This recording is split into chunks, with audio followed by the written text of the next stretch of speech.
Знаете, еден убав збор има, и тој збор објаснува многу работи во врска со луѓето, а тоа е перцептивност. Знаете, имате луѓе кои што се перцептивни. Што значи перцепција? Значи свесност за. Гледате, ако ја имам перцепција за околината, тогаш имам свесност за околината. Гледате, мојата перцепција за околината, ако е голема, тогаш можам да видам во таа околина што има, кои луѓе се, да ги восприемам луѓето како се чувствуваат, како се осеќаат. Знаете, тоа е будност на некој начин за околината, будност е за иднината, будност е за сегашниот миг. Едноставно, кога човекот е перцептивен, он е тука, он е сега и постои во тој момент, но не значи дека само е буден, него може би ова не го значи самиот термин перцептивен, но значи, според мене, барем ја така мислам, дека треба да биде, да човек биде тука и присутен за тоа што на другите луѓе у околината им треба.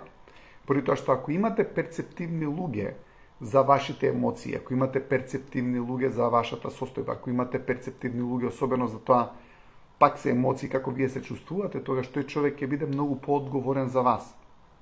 Ако имате човек кој што не е перцептивен за вас, за околината, за вашите чувства, за вашите потреби и така натаму, тој неперцептивен човек, она што ќе се случи е ќе почне да прави работи веројатно кои што се поврзани со него само, ама нема да прави работи кои што се поврзани со околината и на тој начин, уствари, има помалку контрола во сопствениот живот, поради тоа што перцептивните луѓе кои што се луѓе кои што сакаат да помогнат на околината, кои што сакаат да дадат работи на околината, тие луѓе се уствари, за мене барем, посрекни луѓе, поради имаат поише контрола врз нивниот живот. Но денеска сакам да зборувам малку за тоа, гледайте, кога имате неперцептивен човек, ако човекот е неперцептивен, тој човек нема осет. Помалку перцептивните луѓе сакаат помалку да знаат. Ето, он мисли зашто? Зашто мисли дека знае све. Он е помалку перцептивен, он знае све. А уствари, тие луѓе што се помалку перцептивни, се помалку свесни. Интересна работа е дека таа несвесност ги тера да не знаат. Односно, да викаат дека знаат. Затоа што човек кој што крече јас све знам, тој ништо не знае. И на тој начин влага во дадена ситуација на еден зачаран круг кој што ќе го објаснам, поради тоа што неперцептивниот човек мисли дека све знае и затоа што све знае не треба да знае ново нешто, затоа што гледате растот како оди знаење, незнаење, знаење, незнаење, знаење, незнаење. Колку повеќе човекот знае, он е посвесен и знае дека не знае, поради тоа што тоа незнаење го води во знаење. Ако имате некој малку токсичен човек, он све знае, све знае, све знае, све знае, све знае, и затоа што све знае, он нема потреба се менува, и кога човек све знае, он е помалку перцептивен уствари. Луѓето кои што кажат ја не знам све, ама сакам да научам, се поперцептивни луѓе за околината, поради тоа што имаат по мекичка душа која што не мора све да знае, затоа што не мора да доминира на негативен начин. И ќе зборам денеска за тоа. Но гледайте што сакам да кажам. Имате многу перцептивни, сензитивни души кои што сакаат да помагаат на сите. И тоа е многу убаво да помагаме на сите. Поради тоа што на тој начин создаваме простори, се градиме ние и растеме и така натаму. Но сакам да дадам една обзервација. Може би ова не е точно и ќе ја кажам во проценти кои што сигурен сум па дека не се точни, ама од прилика тоа е според моја перцепција, според моја перцептивност, која што на оваа тема исто луѓето имаат перцептивност во врска со некое знаење. Гледате, вашата перцептивност во врска со тоа што ја го зборам, за мене барем е добра, поради тоа што сакате да знаете, имате перцепција дека на овој канал може да добиете вистинско знаење. И мислам дека тоа е убаво, затоа што сте перцептивни. Тоа не значи дека некој што не го случува овој лайв дека не е перцептивен, например. Не сакам тоа да го нагласам, но сакам да кажам, имате осет за каде е вистината и доаѓате таму кај што е вистината.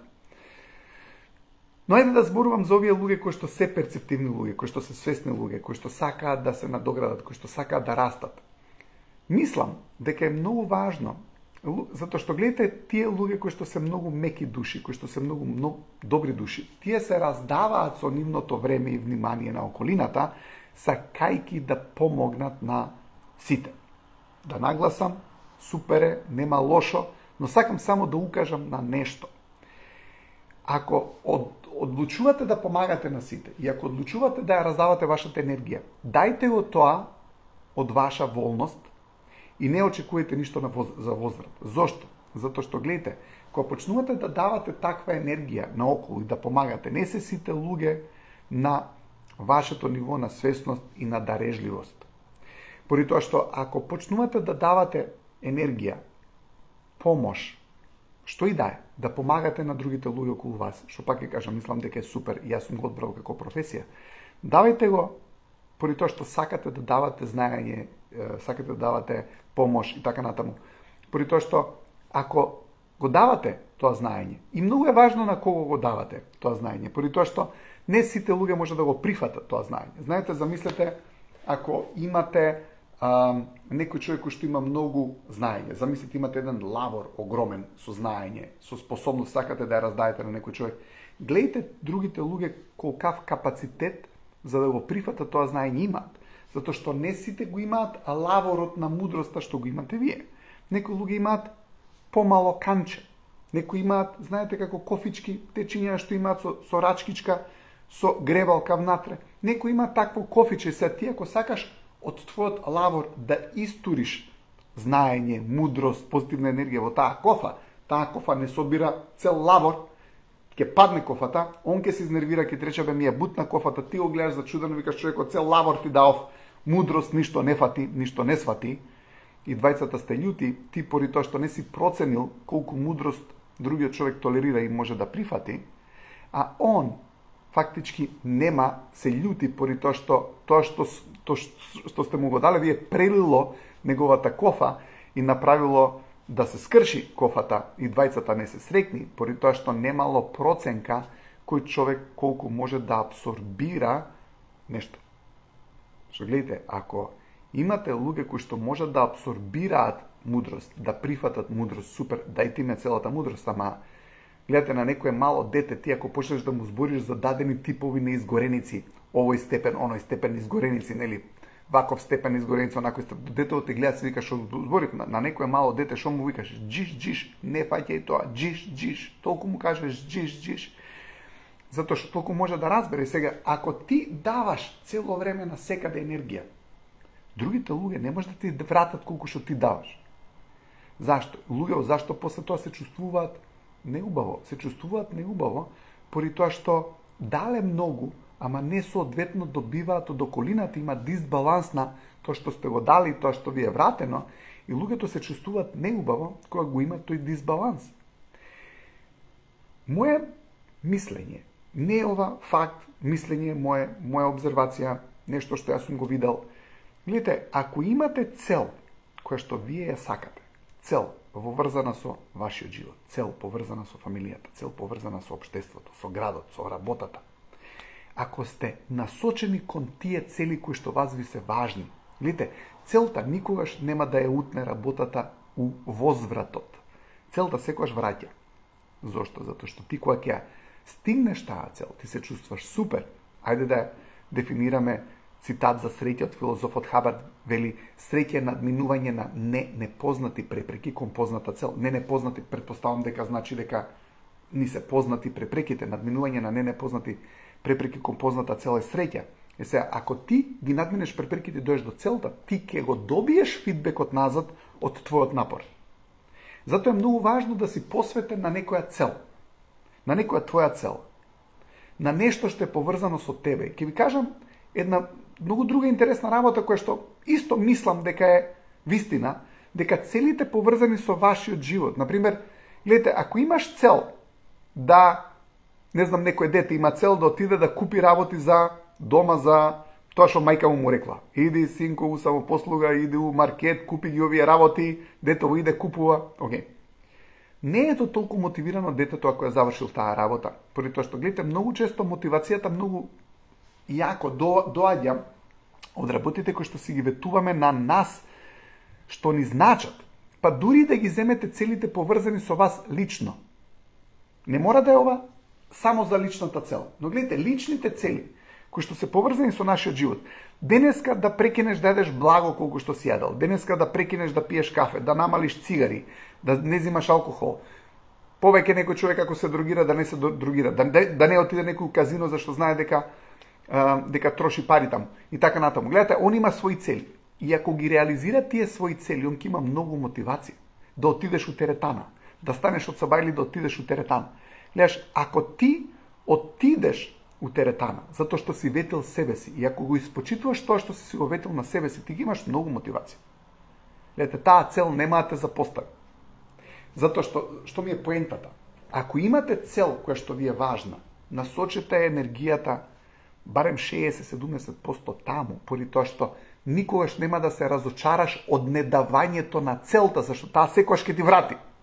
Ама ако ти немаш собствена цел и тука си помагало на другите луѓе без собствена цел, зашто помагаш, ти си главен помагач во твојата фамилија, на твоето работно место и така натаму. Ако си главен помагач, ама немаш своја конкретна цел на која што си насочен, твојата цел е да помагаш на другите луѓе, очигледно е дека треба да добиеш за возврат, сем ако не ти е целта едноставно да помогнеш. Затоа и реков, ако помагаш, помагај без да очекуваш возврат ништо.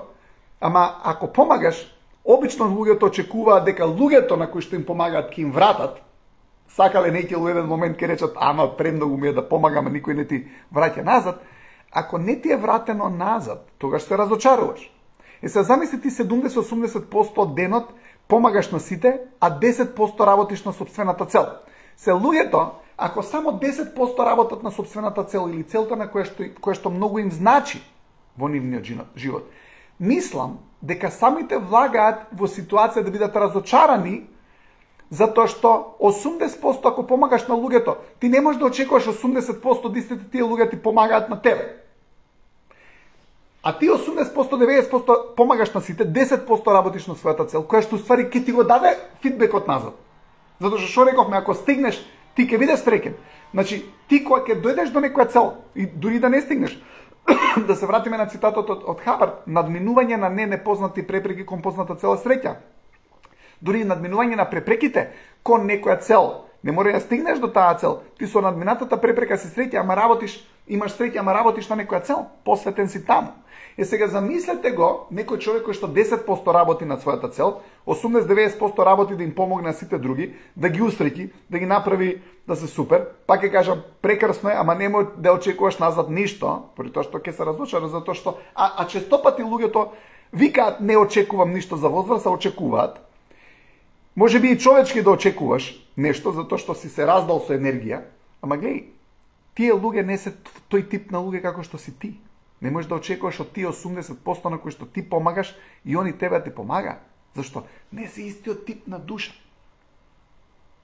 Сега, ако ти помагаш на 80% од твојот ден на луѓе, 90%, а 10% работиш на собствената цел, тогаш каде ќе дое гарантираниот извор на среќа? Гледаш, гарантираниот извор на среќа ќе дое од работата на собствената цел.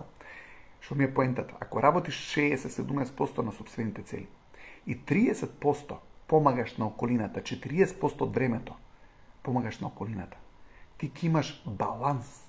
Зашто? Затоа што среќичката ќе дојде од надминатите препреки кон твојата цел, а од другава страна и да не ти вратат, викаш, дебре, само 30% од денот сум го потрошил на тоа, 70% работим на целта која што ме награди.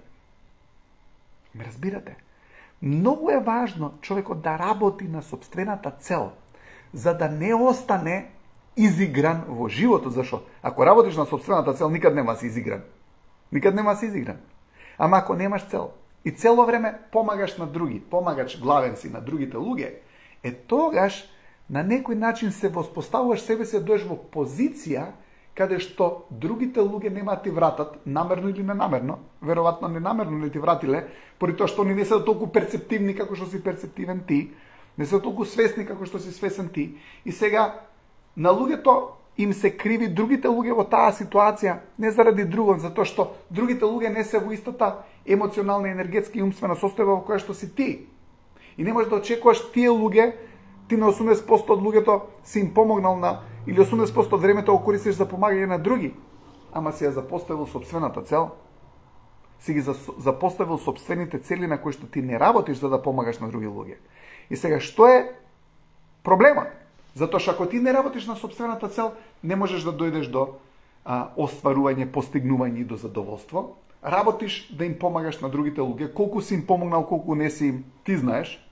Некои луѓе па не ни сакаат да им помогнеш, некои луѓе нема ни да ти признаат дека си им помогнал, затоа ќе зборам денеска, но она што е важно е, не раздавај твојата енергија на секаде и гледај кој човек може да прифати помош, кој човек не може да прифати помош.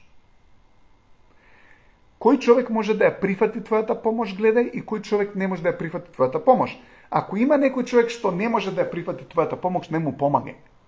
Пред многу години дојде една жена ке мене на консултации и ми кажа дека никој не ја помагал во животот. Јас се зачудив, како можам, викам, никој да не ја помогнал во животот. Да, никој не ја помогнал во животот. Ова не ја помогнал, тој не ја помогнал, тој не ја помогнал, никој не ја помогнал. Јас си викам, побогу, зошто женава дојде кај мене?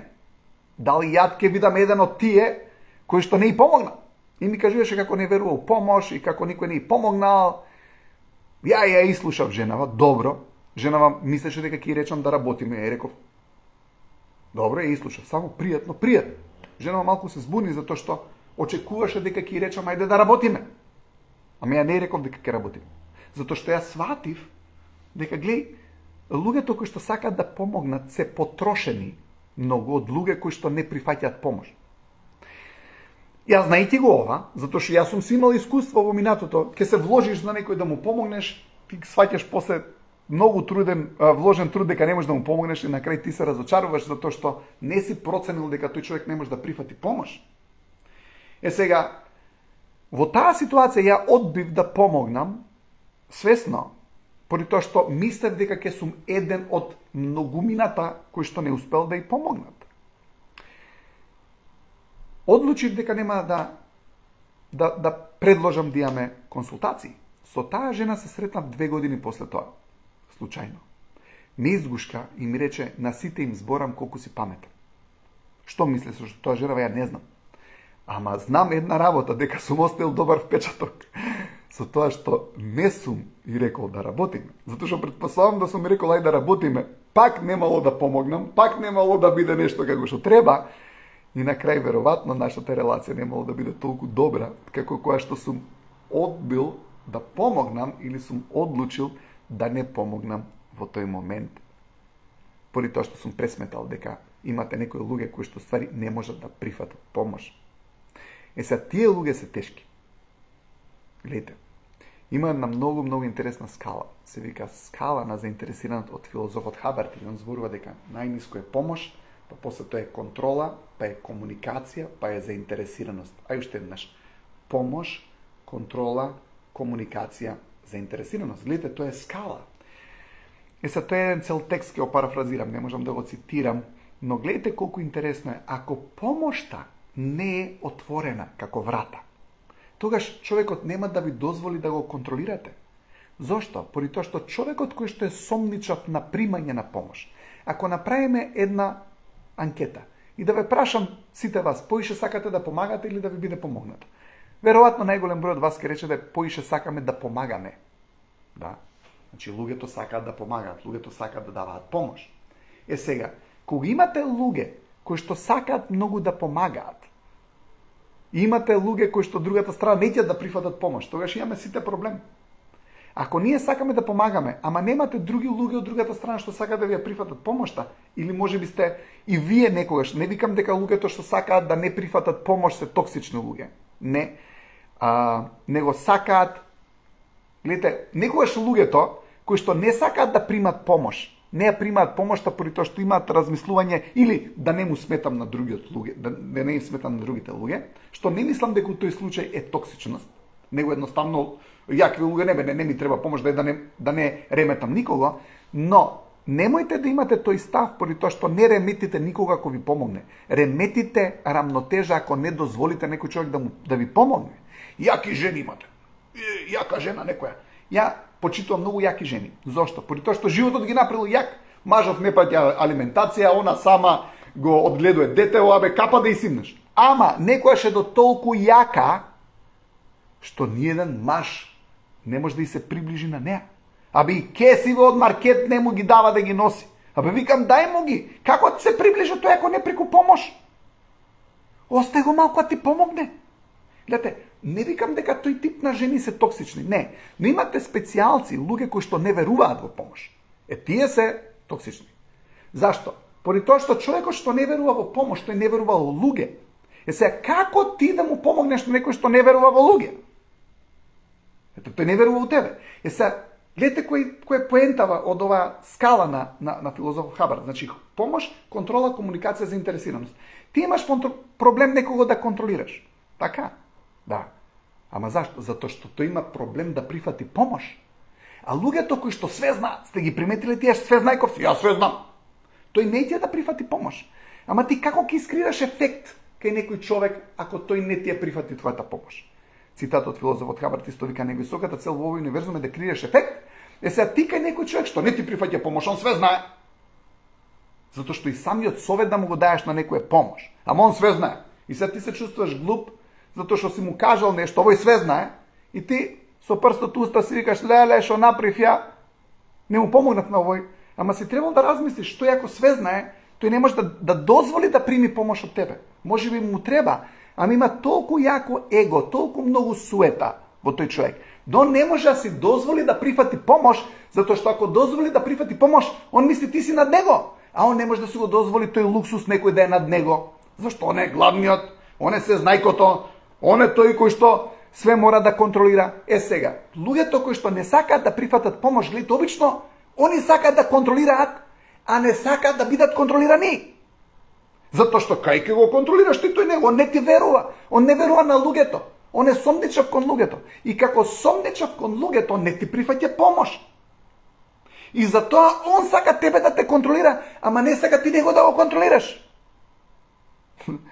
Гледате, вие сите сакате помош, сакате знаење. Ја ако ќе речам понеделник у 8:30 имаме лайв, ја ве контролирам, ама вие немате проблем да ве контролирам. Зашто? Затоа што сакате да прифатите помош. Затоа што ви треба помош. Гледате, тоа е паметното. Паметното е да речеме помош ти треба. Зашто паметниот човек бара помош кога му треба, зашто помошта ќе му дае знаење, знаењето ќе му дае поише контрола во животот. Ама човек кој што све знае, кој што не ќе да прифати помош, тој уствари не дозволува вие да го контролирате. И не зборам контрола на негативен начин. Контрола е да го насочиш некаде во животот. Има некоја завист, не ќе да прими помош. Па како ќе го контролираш ако е он тежок на помош? Како ќе го контролираш? Затоа што, да ја вратиме скалата од филозофот Хабард, вика помош, контрола, па после е комуникација. Кај ти искрено ќе комуницираш со некој кој што не ќе да прими помош и не ќе да биде контролиран? И се он размишља, што ќе кажам ја, да не го злоупотребат против мене? Он бара од тебе ти да му кажеш работи, ама он нема да е 100% искрено комуникацијата. Зашто? Па поради тоа што не верува. И сега он, кога има тој сомничав ум на помош, на контрола, зарем мислиш дека он ќе биде искрено заинтересиран, што е над комуникација заинтересираност, искрено заинтересиран за тебе, искрено заинтересиран да ти сподели работи за него, не луѓе, тој у бариери, тој у препреки, тој у ставови, тој у сомничавости, он не ја гледа исто мислата за помош како што ја гледате вие. Затоа што иде низ призма на што ќе каже овој, што сака овој од мене, да не сака некоја информација која што после тоа ќе злоупотреби против мене. И сега ти со тој човек како да воспоставиш значајна релација? Ајде кажи. Поради тоа што тоа е целосно усомничавост. Затоа што гледате, поентата е, ова е од еден текст од филозофот Хабард, ти мора прво да отвориш таа врата за помош, за да се отворат и контрола и комуникација и заинтересираност. Гледате, проблемот е дека он не ја прифаќа помошта. И кога имаш човек кој што не ја прифаќа помошта, кој што е јак, немај треба мене помош, јас све знам. Тој човек почнува да ви го намалува вашиот простор затоа што ти не можеш да искриваш ефект. Така ли е? И ти го намалува твојот простор и ти не сакаш да комуницираш, не сакаш да споделиш идеи, затоа што так, твоите идеи за него се опасност.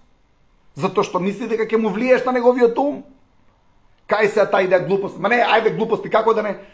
Он ќе ти го наметне својот став, нема да дозволи ти да му искомуницираш нешто или да го да имаш ти свој став и да влиеш врз него, затоа што гледате, ние влијаеме. Зашто да не ја влијам врз вас? Влијам. Ама влијам позитивно. У сите овие пораки ми го подобри доктор Жаре животот, значи јас сваќам дека влијам позитивно. Ама зошто влијам позитивно? Затоа што гледате, затоа што барате помош. Затоа можам да влијам. Не влагајте, не идете со глава од зид на затворена врата за помош, ќе се изморите. Луѓе, ќе се изморите. Немој да одиш со сила да му помагаш на некој кој што не ќе да му биде помогнато. Зашто ќе се измориш, ќе се разочараш у сопствените напори, ќе викаш што толку вложив енергија, кога можеше да им помогнеш на 5-10 други луѓе кои што самите активно бараат помош, ти си се затерал да помогнеш на некој кој што е затворил со катанец таа врата на помош и он го има клучот и го фрлил во некој бунар каде што едноставно никој не може да го најде тој клуч. Зашто да помагаш на тој? Не му помагај на тој. Не може да му биде помогнато. Он одлучил дека е тежок на помош. Он одлучил дека не може да му биде помогнато. Гледај да помогнеш на луѓе кои што се отворени на оваа тема, зашто тие луѓе ќе дозволат ти да влиеш врз нив. И ако ти сакаш да влиеш врз луѓето на убав и културен и пријатен начин, најди луѓе кои што се волни да знаат. Луѓе кои што немаат барикади, кои што не се соштитници, поради тоа што сомничавиот човек, гледате луѓето колку интересно е ова. Он се сомничави кон другите луѓе, он затоа што не ги гледа, он сомничаво ги гледа другите луѓе, затоа мисли дека другите ќе му наштетат. Ама тоа е поради тоа што он така ги гледа другите луѓе. Он сомничаво ги гледа другите луѓе и неговата сомничавост кон другите луѓе го тера да мисли дека другите луѓе ќе му го направат на него тоа, поради тоа што он ги има тие мисли кон другите. Така да, помагајте, да, ама бирајте на кого ќе помогнете, поради тоа што прво секој не бара помош од вас. И второ, не морате на секого да му помогнете. И не морате да имате како мора да помогнеш. Не, најдобро се помага кога сакаш да помогнеш, а не кога мораш да помогнеш. Ако ти мислиш дека мора да помогнеш на сите, ти имаш некоја компулзија, тоа е присила, нешто од умот што ти вика мора да помогнеш. Леле, ако не помогнам, нешто да не ти биде тебе добро. Не, луѓе, помагајте кога сакате да помогнете и не морајте да помагате на секого. Зашто ако ти имаш присила дека мораш на секого да му помогнеш, нешто со тебе има работа. Помагај поради тоа што сакаш да помогнеш и помагај со избор, не од мора. Затоа што кога помагаш со избор и не од мора, прво твојот живот е поубав и второ поефективна и ефикасна ти е помошта. Океј? Поздрав, се гледаме повторно у среда. Имајте убава вечер. Чао!